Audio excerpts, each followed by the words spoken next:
Somebody help me here. Is this really part 28 of Secrets in Daniel? Yeah? Wow. Are you sure I didn't misnumber that? Okay, well, I tell you, time flies when you're having fun. And I am having fun. I'm really relaxing here at the college.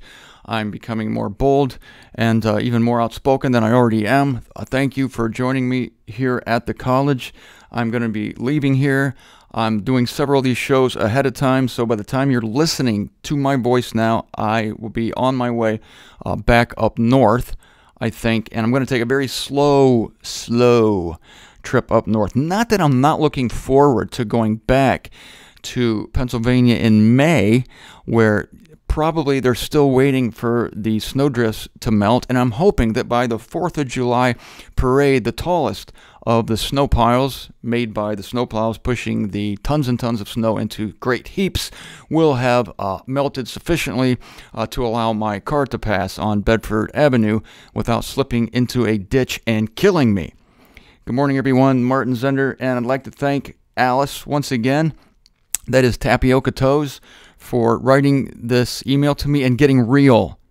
Getting real. I love it when you folks out there get real and you ask the hard questions, like, does God love atheists too? You know, you never hear these kinds of serious questions asked at church.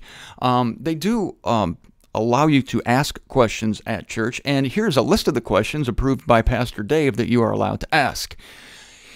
Not here.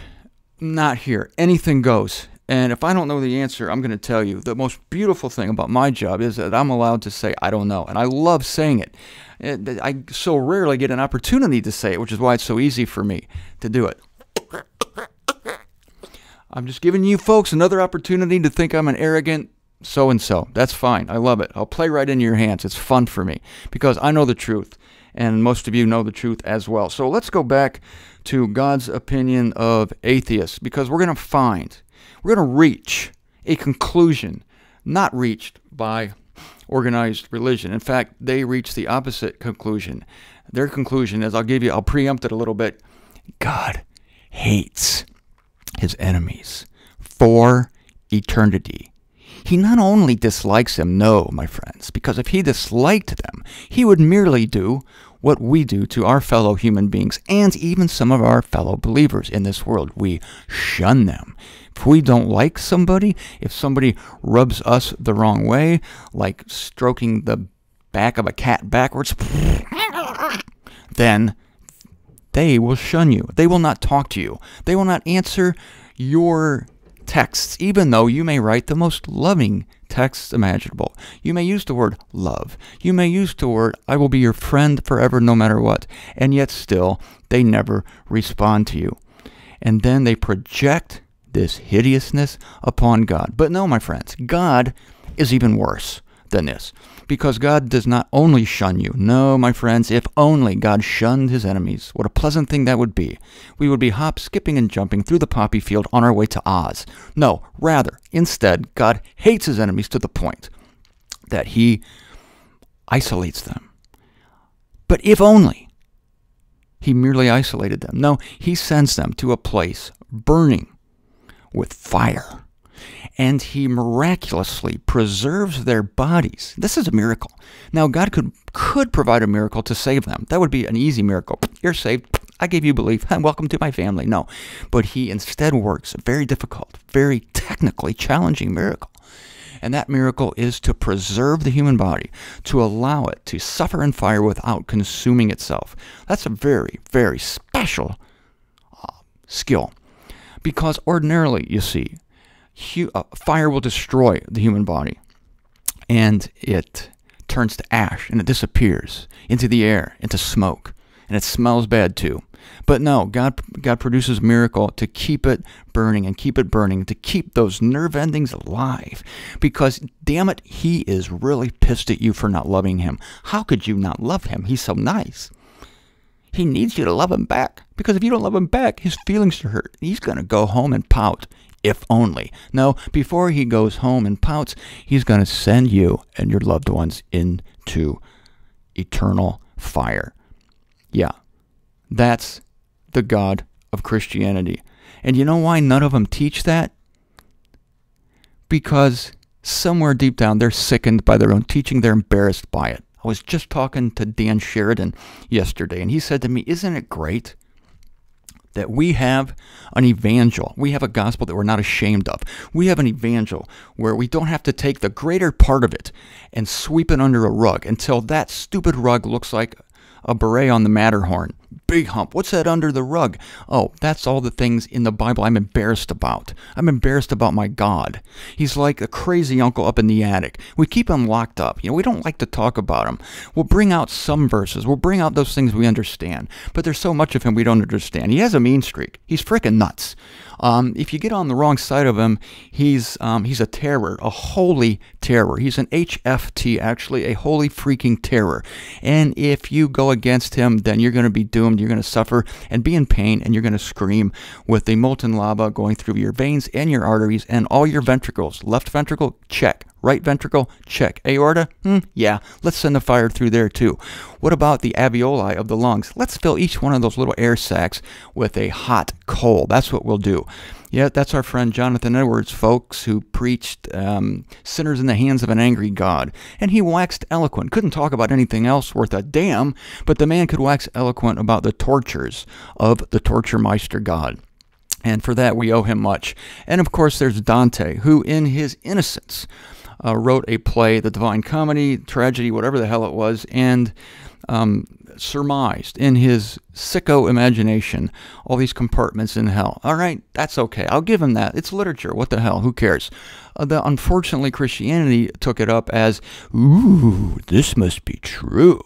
Let's adopt these hideous verses, these hideous passages, and adapt it, and then we're going to misconstrue passages in the scripture, such as the rich man and Lazarus, which is, hello, a parable. Rich man and Lazarus, it's called a parable in Luke chapter 15, and Jesus told them this parable, and it is a 5-part parable, starting with the prodigal son, the woman of the lost coin, and then we finally get to the rich man and Lazarus. But unfortunately, for all the Christians who misconstrue this, there is a bump in the road. There's a chapter heading chapter 16. So when they go to chapter 16, they get all excited. Oh my God, it's chapter 16. It's a new chapter. That means that Jesus is no longer telling them a parable that he started in chapter 15. Well, surprise, surprise, it's still a parable because the chapter headings are not inspired. That's right. When Luke wrote Luke, he didn't write chapter 16. No, he just kept writing. Didn't even have to worry about capital letters because the Greek then was no capital letters. Just, they're all the same size. All the letters are the same size. Greek. So I think my rant about that is over, possibly. Wait a minute. Let me give it another couple seconds. Maybe I can refire it up. Hang on a second. You may talk quietly amongst yourselves. All right, yeah, I think I'm good on that. Do I have any time left on this show? Yeah, I got about 4 minutes left. Let's go back to the atheists. Because have I left him stranded? No. Because yesterday I told you that God is sane. He's not a crazy uncle in the attic. And he loves his enemies. And to prove it, he sends rain on the wicked and the just alike. Otherwise, you could be able to tell wicked people. You just go to their gardens and everything's dead. Oh, you're a wicked person. How can you tell? You got nothing in your garden. It's dirt. It's rocks. God hates you. But no, in fact, God sometimes goes to the opposite extreme. Well, yeah, it seems like it. Because Solomon was writing in Ecclesiastes, and he's mourning how things are today. And he says that the wicked prosper. Actually, God sends more rain to the wicked. He overdoes it. He overcompensates. He knows people are going to accuse him of hating his enemies. So instead he said, oh, I'll tell you what I'm going to do. I'm going to overcompensate for you morons, and I am going to make my enemies prosper. In other words, they're going to have the Midas touch. All their businesses will succeed. All their industrious enterprises, whatever they may be, will succeed. Lightning will strike a home. And the lightning will strike the home of the believer.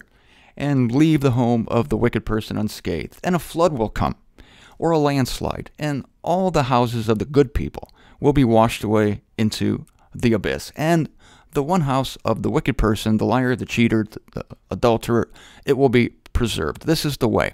So that is telling you something important, I think, namely that you can't trust the way things look nowadays because God disciplines those he loves. We talked about this in Hebrews chapter 12, and I'm going to continue to talk about it. Gosh darn it. Gosh darn it. Yeah, I repeat myself sometimes, but this stuff bears repeating. If bad things happen to you, if you're listening to Joel Osteen and others like him, you think, well, I don't have enough faith. I'm not living right. I must be hated by God. But in fact, no, if God doesn't discipline you, then you're a bastard. Did you know the word bastards in the scripture? Yeah, I didn't make it up. Hebrews chapter 12. In other words, you're illegitimate. So it's just the opposite of what we think it is. Back to atheists. And now I see that my time has run out. So that means I'll admit that I have been on a sidetrack from my sidetrack, from the sidetrack of the sidetrack. But am I ashamed of it? No, my friends, I am not. In fact, I am proud of it, and I will probably do it again tomorrow.